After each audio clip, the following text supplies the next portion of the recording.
The European Union was put to shame over the different treatment reserved for smaller member states compared to the behavior the bloc assumes when France breaks the rules. The European Union was accused of keeping an eye shut whenever France infringes common values while other member states face a public beating.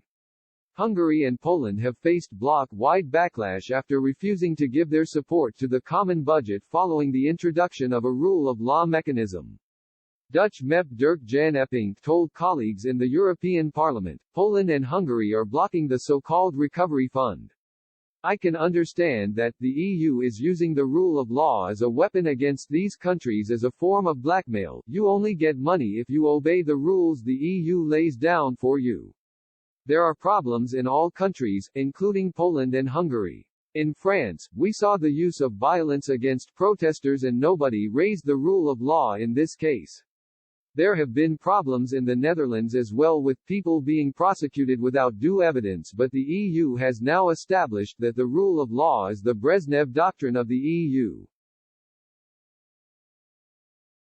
The German MEP claimed attempts to push countries like Hungary and Poland to abide by the rule of law mechanism as an attempt to remove the conservative governments currently in power. Mr. Epping continued, a way of bringing about regime change because that's the real agenda.